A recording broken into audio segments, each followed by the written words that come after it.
네, 제21대 대선이 10일을 앞으로 다가온 가운데 오늘 주요 정당의 대선 후보들이 사회 분야를 주제로 2차 TV 토론에서 맞붙었습니다. 네, 이와 관련해서 권동욱 국민의힘 대변인, 이승훈 민주당 전략기획위 부위원장 두 분과 함께 자세한 이야기 나눠보겠습니다. 두 분 어서 오십시오. 오세요. 안녕하세요. 예, 두 분도 저희와 함께 긴 시간 이 토론회를 함께 보셨는데 일단 먼저 총평부터 들어봐야 될 것 같습니다. 오늘 두 번째 토론회 어떻게 보셨어요?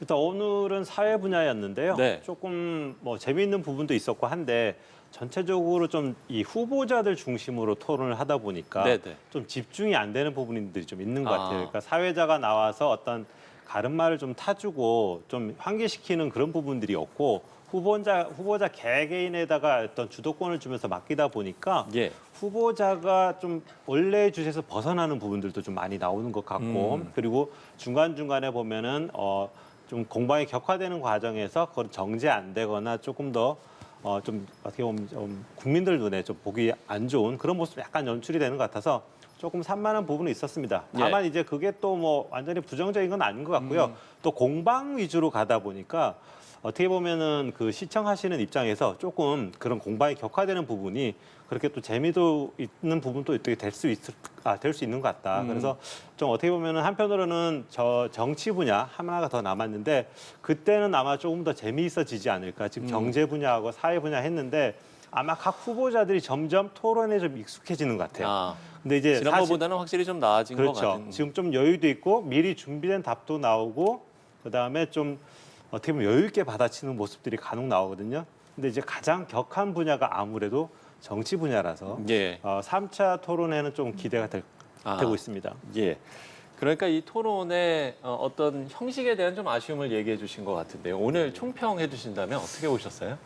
일단 저는 첫 토론회보다는 훨씬 더 좀 긴장감이 있었다. 좀 첫 토론회는 너무 좀 산만했거든요. 예. 그리고 특히 김문수 후보가 너무 준비되지 않은 상태로 이 준비된 서류만 보다 보니까 김문수 후보는 안 보이고 이준석 후보가 좀 도드라져 보였어요. 그리고 당시에 이재명 후보도 좀 방어에 치중을 했었고요.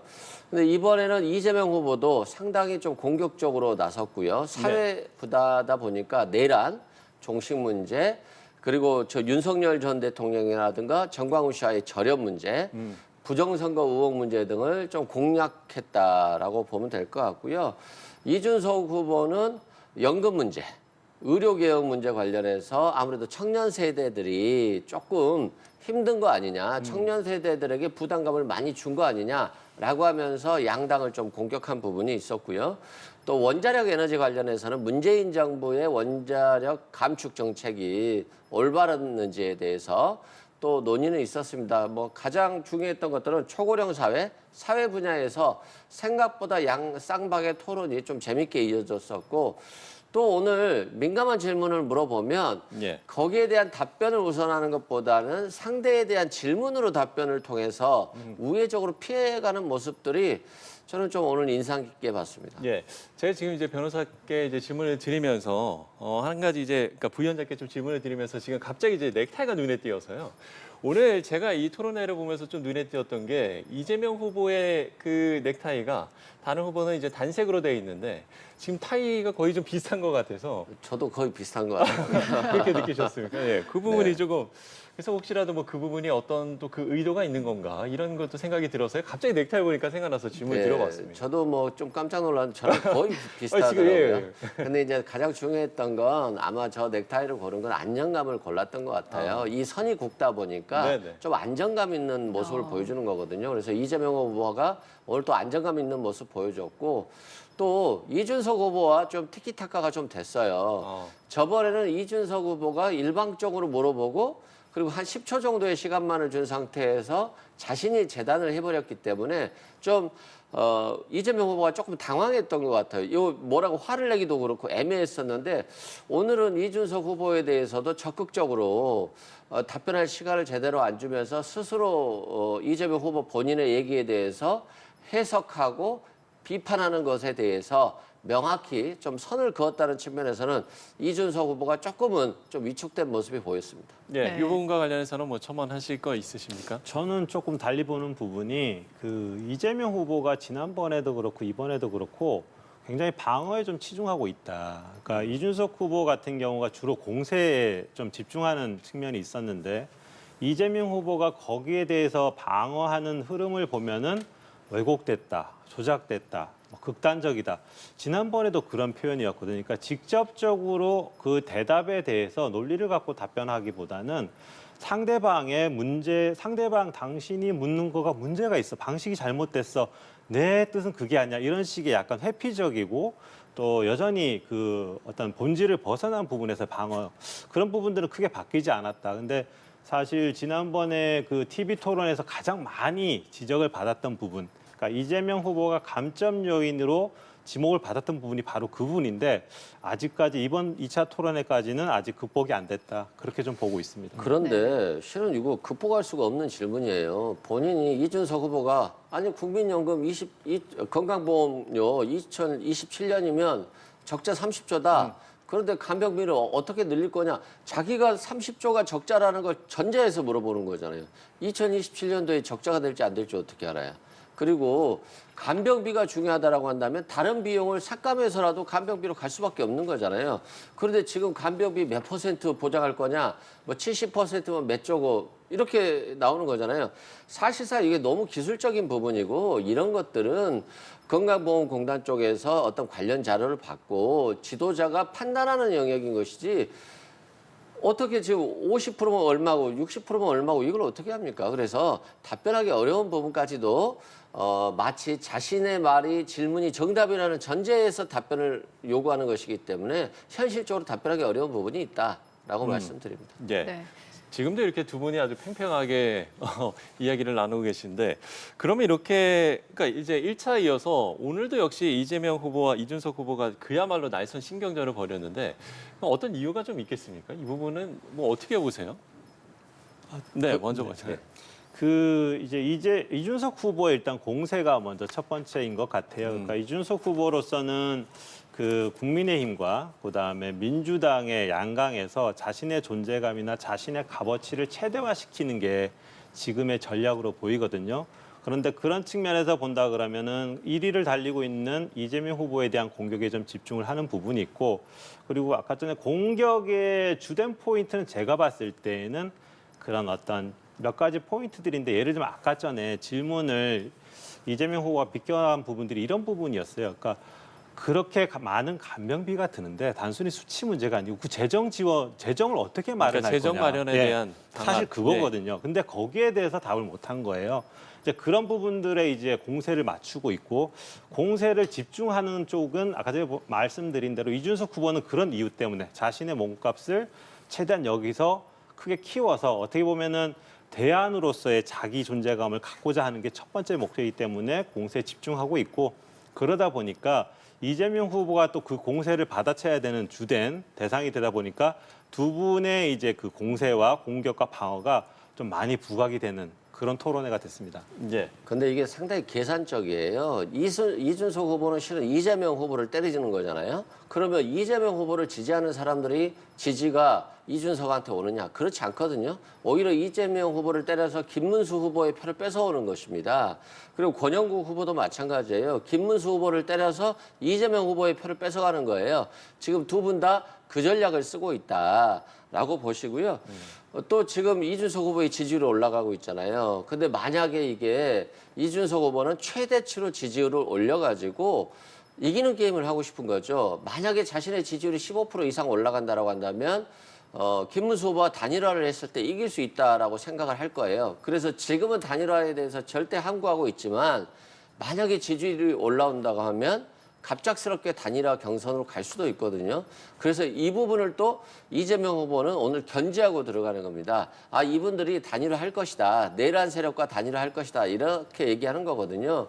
그래서 저는 이준석 후보가 노무현 전 대통령을 존경한다라고 했는데 노무현의 길을 갈 것인가, 아니면 매번 단일화를 통해서 후보에서 물러나는 안철수의 길을 갈 것인가, 이번 대선은 그 선택의 길에 있다라고 보면 될 것 같습니다. 네, 단일화 관련해서 저희가 또 잠시 후에 질문 다시 드려보겠습니다.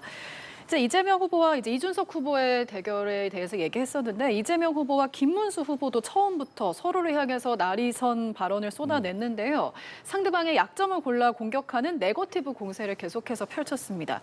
이런 공세가 유권자들의 표심을 얻는 데 도움이 될까요?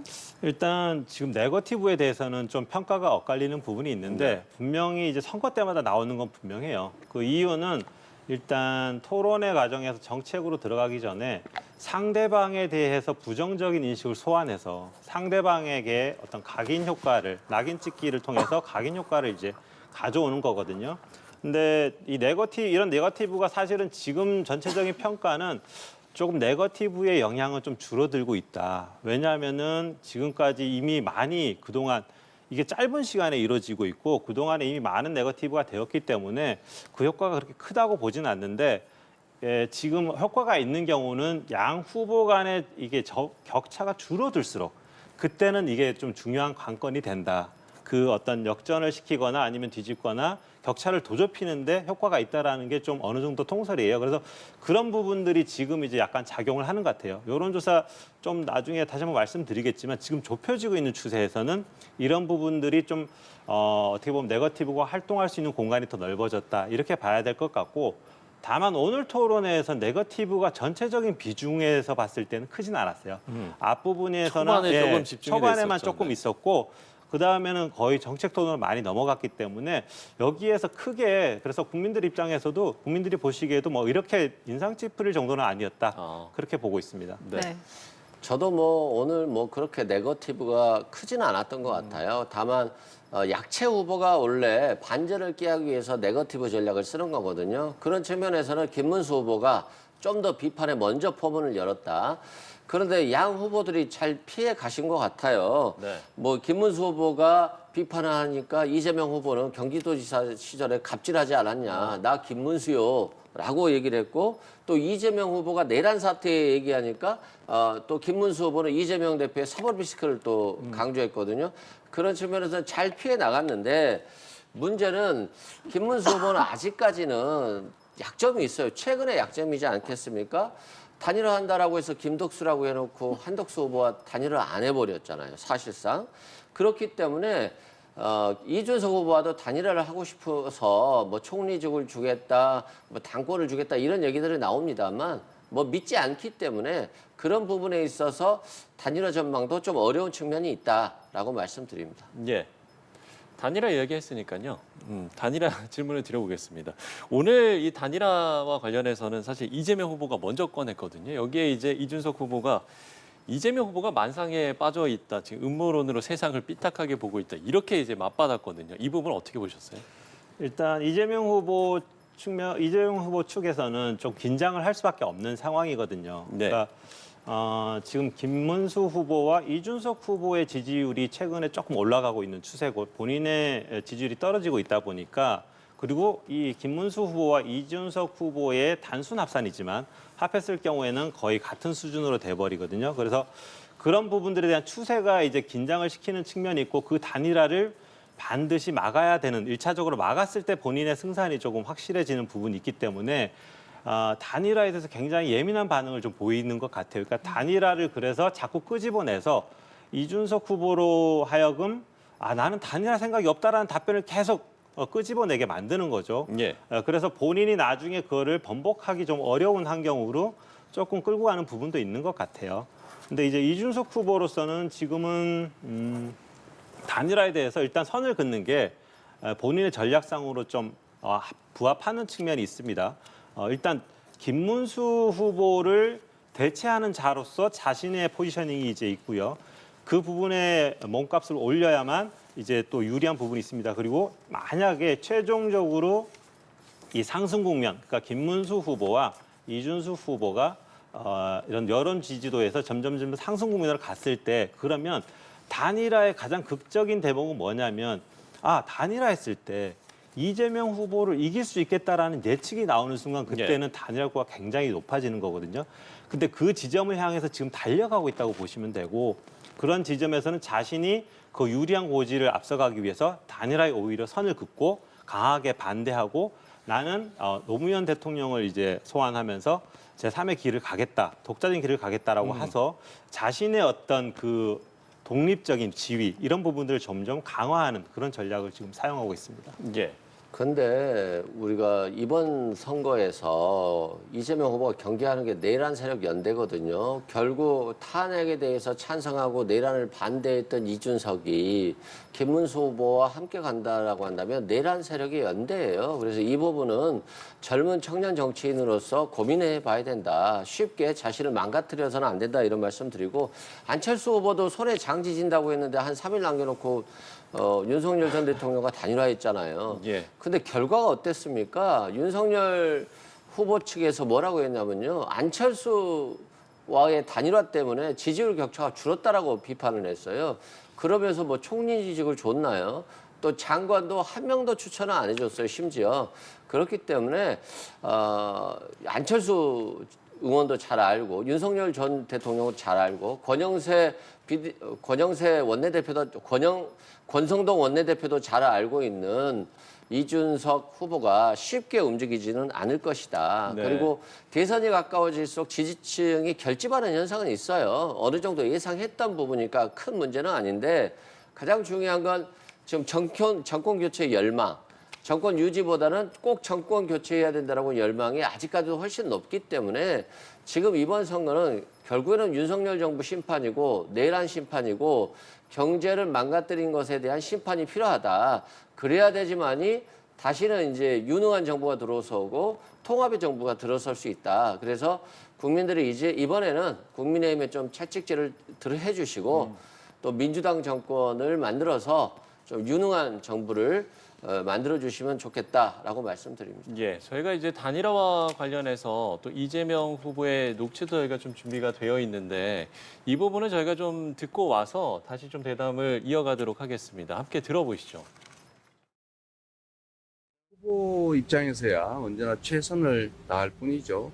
이준석 후보는 글쎄 결국 내란 세력과 단일화에 나서지 않을까라는 뭐 그런 예측이 되기도 합니다. 네, 이제 이 부분은 이제 토론회에서 한 발언은 아닙니다만 어쨌든 이재명 후보가 이렇게 또 이야기를 했고 그리고 오늘 토론회에서도 이제 먼저 이 단일화 이야기를 꺼냈고 그럼에도 불구하고 이준석 후보는 지금 선을 긋고 있는 상황이잖아요. 과연 단일화를 할 것인가 그 가능성이 있다라고 보시는 건지 어떻게 보세요? 가능성이 있다고 봐요. 저는 오히려 이준석 후보가 지금 지지율이 정체되면 단일화를 안 할 것 같아요. 네. 왜 그러냐면 어차피 단일화 해봤자 이준석이 아닌 김문수로의 단일화잖아요. 그렇기 때문에 저는 거부할 건데 만약 지지율이 15%까지 근접한다라고 한다면 그러면 1대1 단일화 경선한다라고 한다면 자신이 이길 수도 있다라고 하는 생각을 할 것 같거든요. 그래서 이기는 단일화는 하겠습니다만 안철수 후보처럼 갖다 바치는 단일화는 안 할 것이다. 그렇기 때문에 이제 이재명 후보도 이걸 경계해서 내란 세력이 연대할 것이다라고 말하지만 속내는 이렇게 이준석 후보가 내란 세력과 연대하면 안 돼라고 하는 지침을 주는 것이거든요. 네. 얘기를 주는 거예요. 그래서 이준석 후보가 오늘 노무현 전 대통령 서거 16周年에 가서 노무현의 길을 가겠다라고 했잖아요. 3당 합당할 때 나는 이해합니다라고 했기 때문에 이준석 후보가 젊은 정치인으로서 안철수 의원의 길을 가지 말고 힘들고 어렵더라도 이준석만의 길을 갔으면 좋겠어요. 그럴 경우에는 또 새로운 길이 충분히 열릴 수 있다. 이제까지 해보지 않은 길을 가는 것이 이준석의 길이고 또 노무현 전 대통령의 길이 아닐까 싶습니다. 예. 그러니까 이제 지지율이 15%가 넘게 되면 단일화 가능성이 높아진다 이렇게 이야기를 해주셨는데요. 이거 공감하시는지요? 저도 그 부분은 공감하는 부분이 있습니다. 예. 그러니까 이준석 후보 입장에서 봐야 될 것 같아요. 지금 이 사안은 김문수 후보 쪽에서는 당연히 이제 원하는 바이고 이준석 후보가 이제 관건인데 예를 들면은 본인이 이 단일화를 했을 때 예를 들면 제일 큰 거는 단일화를 했는데 지는 경우 그런 경우에는 안 하는 게 낫죠. 그리고 이제 단일화가 했을 때 뭐 예를 들면은 자신은 정말로 단일화하는 게 거의 지는 게 확실해진다. 이럴 경우에도 사실 안 하는 게 낫습니다. 근데 단일화 만약에 본인의 지지율이 높아지고 예. 그리고 김문수 후보도 뭐 정체 내지는 오르는데 소폭 오르고 본인은 좀 많이 오르고 이런 추세가 있을 거예요. 이 추세에서 본인이 좀 더 유리하다고 한다면 그런 과감하게 승부수를 던졌을 때 그 어떤 효과라는 게 또 있거든요. 그런 부분에서는 자신의 승리를 좀 노려볼 만한 그런 상황이 될 수 있습니다. 그런 모멘텀을 통해서 어떻게 보면은 단일 주자로 다시 한번 등극했을 때에는 또 이재명 후보와 붙어서 승산이 있기 때문에 그런 부분들의 여지는 남아있다 이렇게 봐야 될 것 같습니다. 네, 예. 지지율 이야기가 나와서 대선 후보 지지도 조사 결과 한번 살펴보겠습니다. 이재명 후보가 45%, 김문수 후보가 36%, 이준석 후보가 10%를 기록한 여론조사 결과가 나왔는데요. 지난주 조사와 비교해보면 이재명 후보는 6%포인트 떨어졌고 김문수 후보는 7%포인트 상승, 이준석 후보도 2%포인트 상승한 것으로 나타났습니다. 이런 여론조사 추이는 저희가 어떻게 봐야 할까요? 일단 이거는 다른 여론조사에서도 비슷하게 나타나더라고요. 네. 그래서 같은 특징을 나타내고 있는데 첫 번째가 일단 김문수 후보와 이준석 후보의 상승세 그리고 이재명 후보의 하락세 이게 이제 공통적인 거예요. 두 번째는 이재명 후보와 김문수 후보 간의 격차가 한 자릿수로 줄었다. 이 한 자릿수로 줄었다라는 건 굉장히 중요한 의미를 갖습니다. 보통 선거에서 한 자릿수 안으로 격차가 좁혀지면 오차 범위 내로 좁혀지는 것이고 네. 또 어느 정도 추격을 허용했다. 그리고 어떻게 보면은 역전의 가능성을 어느 정도 갖고 있다. 이렇게 보는 것이 보통이거든요. 그리고 그 추세라는 것도 더 좁혀질 가능성이 있다. 그렇기 때문에 한 자릿수라는 건 굉장히 큰 의미다. 그리고 이게 한 일주일 상간에 벌어진 일이에요. 그래서 굉장히 짧은 기간에 뭔가 지금 판도의 변화가 일어나고 있다라는 거를 좀 보여주는 거고 마지막으로 세 번째 특징은 이제 이재명 후보의 그 지지율하고 나머지 두 후보의 지지율을 합한 것하고 같거나 살짝 높아지는 역전 현상이 벌어질 수 있는 상황입니다. 네. 그러니까 이런 부분들이 물론 단일화했을 때의 어떤 단순 합산은 안 되는 부분이지만 추세까지 감안해진다면은 역전 가능성도 있다. 그래서 단일화에 대한 요구도 좀 더 높아질 수 있다. 이런 특징들을 갖고 있거든요. 그래서 이 부분에 있어서는 지금 민주당도 그렇고 이재명 후보도 그렇고 굉장히 긴장할 수밖에 없다. 그래서 오히려 단일화에 대한 그런 그 가능성을 최대한 저지하는 데 총력을 기울일 것이다. 그렇게 좀 예상을 하고 있습니다. 네, 여론조사 결과 어떻게 보셨는지 또 여쭤보겠습니다. 저는 뭐 아직 걱정할 때는 아니다. 왜 그러냐면 이게 지지를 유보했던 분들이 있잖아요. 그러니까 원래 김문수 후보가 속해 있는 국민의힘을 지지한 분들이 있어요. 특히 TK나 PK 시민들이신데 그 시민들이 김덕수 논란, 한덕수 후보와의 단일화 과정에서 보여줬던 어떤 무능함들 그런 것들을 통해서 지지를 유보했다가 이제 그 지지를 표현하기 시작한 겁니다. 그래서 이 정도까지는 뭐 예상할 수 있는 정도 수준이다라고 보시면 될 것 같고요. 다만 지금 많은 표들이 이재명 후보가 싫어서 가는 표들이 좀 있어요. 근데 문제는 이재명 후보가 싫다라고 해서 그렇다고 김문수 후보를 대통령 만들어도 되나? 유능하나? 대한민국을 잘 이끌어갈 수 있을까? 준비가 됐을까? 라고 생각하고 있단 말이에요. 그렇기 때문에 그 한계가 있어요. 그래서 제가 생각할 때는 이재명 후보가 싫으니까 나한테 표를 주세요를 뛰어넘어서 내가 이렇게 하겠습니다. 나는 윤석열 전 대통령과 절연하겠습니다. 내란이 잘못됐습니다. 정말 반성합니다. 나는 이렇게 하겠습니다라고 메시지가 나와야 되는데 김문수 후보는 마치 윤석열 전 대통령을 폐위된 임금님을 모시는 정도 수준으로 보고 있어요. 그래서 지금 단일화가 어려운 거예요. 이준석 후보와의. 네. 그래서 좀 한계성이 있다라고 싶고요. 다만 민주당도 조금 느슨해진 경계감을 좀 다잡을 필요가 있다.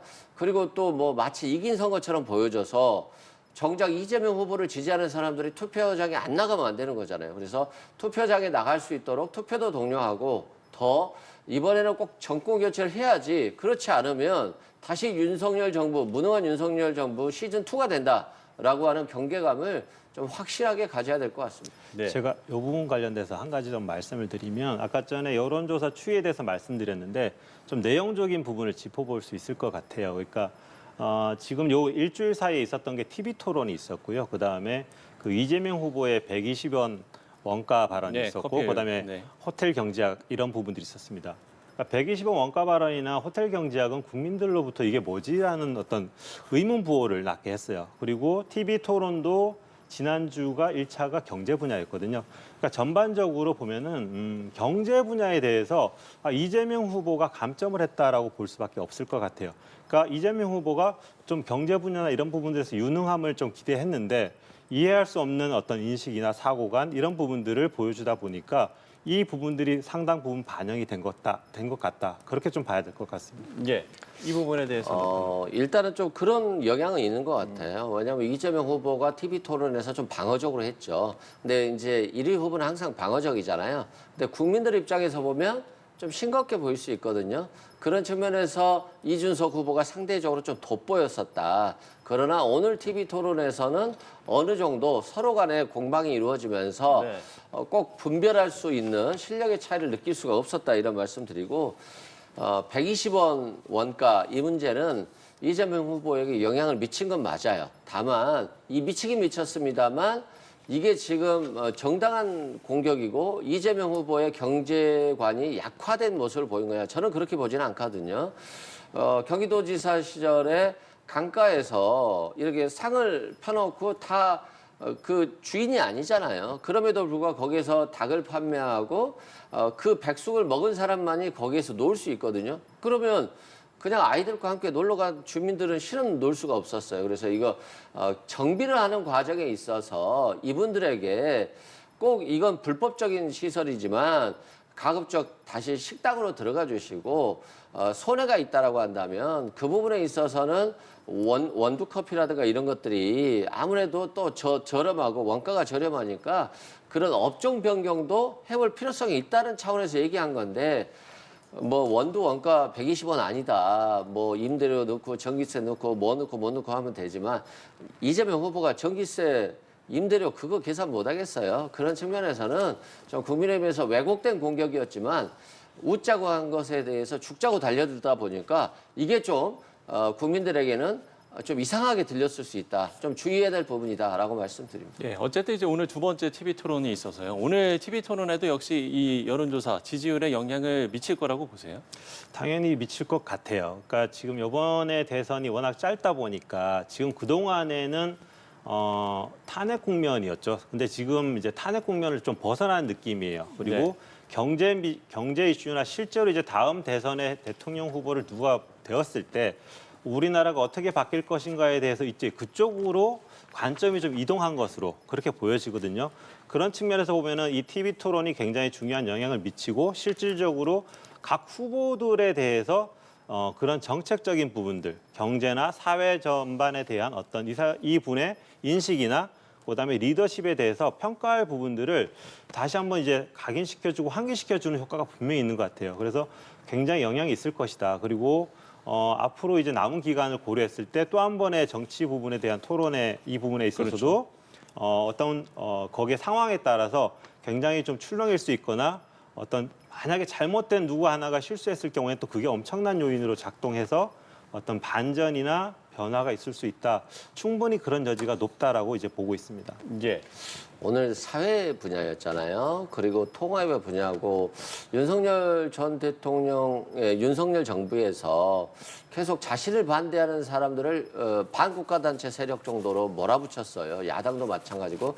그러다 보니까 사회가 통합이 안 되고 굉장히 분열됐었죠. 그런데 그러면 국민의힘이 지금은 분열되지 않고 통합됐냐? 최소한 자기 당은 통합시켜야지 국민을 통합시키지 않겠습니까? 근데 한덕수 대행 지금 뭐 선거판에 나와서 김문수 후보를 지지하나요? 홍준표 후보는 정계 은퇴하고 하와이 갔잖아요. 한동훈 후보는 뛰어다니면서 김문수 이름이 달리지 않은 2번만 달린 걸로 선거운동하고 김문수를 연호하면 국민들은 한동훈을 연호하는 거잖아요. 지금 이게 굉장히 국민의힘이 정상적인 것이 아니에요. 지금 TV 토론을 하다 보니까 잠깐 묻혔을 뿐이지 내일 또 다시 이런 난맥상이 나오고 있기 때문에 저는 이번에는 통합시킬 능력이 없는 국민의힘보다는 민주당을 한번 선택할 것이다. 그래서 이재명 후보가 정말 유능하고 대한민국을 잘 이끄는지에 대해서 국민들이 저는 궁금해하고 보고 싶어 할 것 같습니다. 예. 네. 결국 이제 남은 기간에 변수를 꼽자면 아마 이제 뭐 많은 언론들도 그렇고 결국에는 이 단일화의 길에 뭐 다시 돌아올 수밖에 없을 것 같기도 하고요. 결국에는 이제 변수는 단일화일 것 같은데 일단 지금 계속해서 이제 국민의힘은 단일화 필요성을 언급하고 있기 때문에 이 부분도 저희가 좀 들어봐야 될 것 같습니다. 듣고 오겠습니다.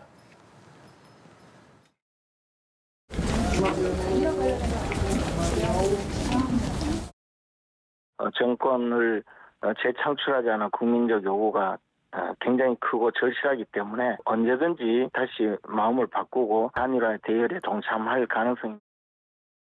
예. 지금 이제 국민의힘의 단일화 필요성 언급한 부분을 저희가 듣고 왔는데 김용태 국민의힘 비대위원장이 공동정부 또는 국민 경선 방식 이 부분을 이제 언급을 하지 않았습니까? 이 부분 가능성이 있다라고 보시는지요? 일단 뭐 이겨야지 되는 거잖아요. 근데 아직까지는 국민의힘이 저는 제대로 변화하지 않고 있고 김문수 후보가 변하지 않고 있다라고 보기 때문에 이걸 이준석 후보가 일단 받을 수 없다. 그리고 이들의 말을 어떻게 믿습니까? 지금 김용태 비대위원장인지 비대위원장 된 지 며칠밖에 안 됐고 선거가 패배하면 바로 물러나야 될 뿐이잖아요. 근데 이 말을 믿을 수 있을까요? 그리고 김재원 비서실장이 자꾸 단일화하자 뭐 하는데 저번에 한덕수 대행과의 단일화 과정에서 단일화 회담만 하고 있으면 본인이 먼저 나와서 한덕수 대행 쪽을 공격만 했잖아요. 그래서 만약에 이준석 후보가 혹해서 이 단일화에 넘어간다라고 한다면 저는 또 거기 국민의힘 들어가면 또 다시 양도구역이라고 또 비난할 거예요. 권성동 의원 비난하고 또 김문수 후보 비난하고 그럴 겁니다. 그래서 어차피 미래가 보이는 거잖아요. 그런데 굳이 그렇게 서로 비난하는 당이 비난하고 서로 싸우다 보면요. 자기 당만 망하면 괜찮은데 국민들도 굉장히 혼란스러워요. 그래서 이준석 후보가 저는 현명한 선택을 하지 않을까라고 생각합니다. 일단 그 이준석 후보 같은 경우에는 앞서 말씀드린 대로 본인에게 좀 유리한 지점까지 최대한 끌어갈 부분들이 있을 것 같고 다만 국민의 입장에서는 지금 김용태 위원장도 제안을 했지만 이게 이제 여러 가지 방식적인 문제를 먼저 얘기를 한 부분들인데 뭐 같이 하거나 아니면 이제 경선을 통해서 이제 단일화를 하겠다 이런 부분들이거든요. 근데 국민의힘 입장에서는 이 부분을 이제 끌고 갈 수밖에 없는 것이고 또 하나는 이제 뭐 각자의 다른 부분들은 있지만 예를 들면 지난 3년 동안 이재명 당대표가 있으면서 민주당이 해온 부분들이 있거든요. 그리고 각종 그 탄핵과 그다음에 입법에 대한 강행들 이런 걸로 인해서 국정을 얼마나 마비시키고 혼란시키고 또 통합과 거리 지금 통합 말씀하시는데 통합과 가장 먼 정치를 한 게 지금의 민주당이에요. 그러니까 배제 정치를 한 거거든요. 여당을 철저히 배제시키고 정부를 철저히 배제시키고 소수를 철저히 배제시키고 다수결의 이 힘의 논리로만 계속 왔습니다. 그러니까 이런 부분들을 막기 때문에 그러면 이 단일화 없이 가서 지게 되었을 때 그리고 그로 인해서 들어설 이재명 정부 이 부분의 모습이 확연히 와닿기 때문에 이거를 막아야 된다라는 또 대의는 분명히 있는 것입니다. 그래서 그런 부분들에 있어서는 아직 여지가 있는 것이고 이 부분은 다만 이제 앞서 말씀드린 대로 단일화의 효과나 그다음에 승리 가능성, 그러니까 단일화가 무용으로 돌아가면 안 될 것이기 때문에 최대한 상대를 꺾을 수 있는 정도의 어떤 여론이나 그런 흐름 형성이 됐을 때 단일화 가능성은 충분히 있다. 그리고 그 부분에 있어서 어떤 명분이 없지는 않다. 그렇게 좀 말씀을 드려야 될 것 같습니다. 네. 조금 전 있었던 2차 TV 토론과 관련해서 권동욱 국민의힘 대변인, 이승훈 민주당 전략기획위 부위원장 두 분과 함께 이야기 나눠봤습니다. 오늘 말씀 고맙습니다. 네, 고맙습니다.